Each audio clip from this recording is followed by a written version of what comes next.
ஒரு பேனில் oil add பண்ணிக்கோங்க. ஆட் பண்ணிவிட்டு கொஞ்சமாக முந்திரி, 2 பட்டை, 2 லவங்கம் ஆட் பண்ணிக்கோங்க.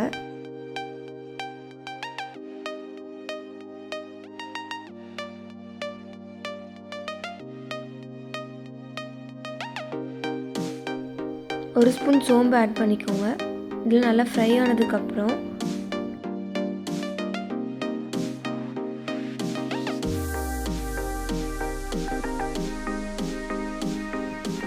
இஞ்சி பூண்டு ஆட் பண்ணிக்கோங்க. ஆட் பண்ணிட்டு இது நல்லா ஃப்ரை ஆனதுக்கப்புறம் தக்காளி ஆட் பண்ணிக்கலாம். 3 சாப் பண்ண தக்காளி ஆட் பண்ணியிருக்கேன். இது நல்லா சுண்டட்டும். சுண்டதுக்கப்புறம்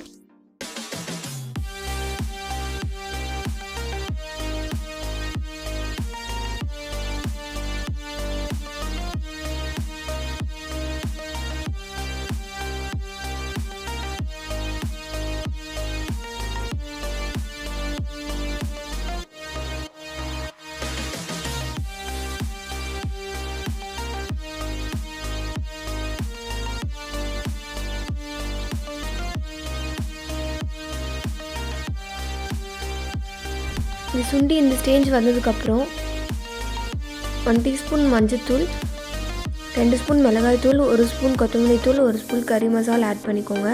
ஆட் பண்ணி இது நல்லா வதங்கட்டும். இதோட ரா ஸ்மெல் போனதுக்கப்புறம் ஒரு கைப்பிடி தேங்காய் ஆட் பண்ணிக்கலாம்.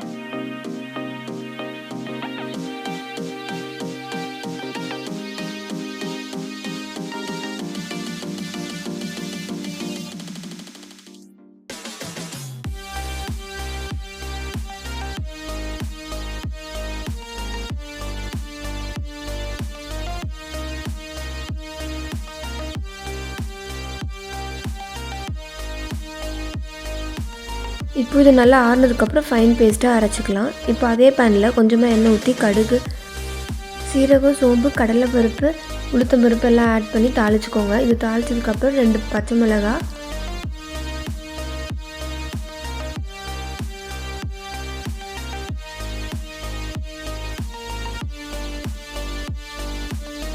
ஒரு பெரிய வெங்காயம் ஸ்லைஸ் பண்ணியிருக்கிறது ஆட் பண்ணிக்கோங்க.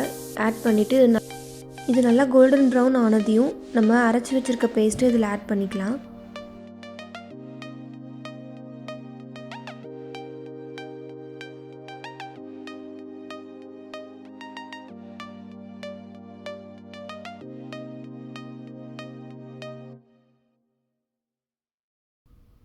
நல்லா தண்ணி ஊற்றி இது நல்லா கலந்து விட்டுக்கோங்க. கலந்து விட்டு ஒரு 5 மினிட்ஸ் சிம்லேயே நல்லா கொதிக்கட்டும்.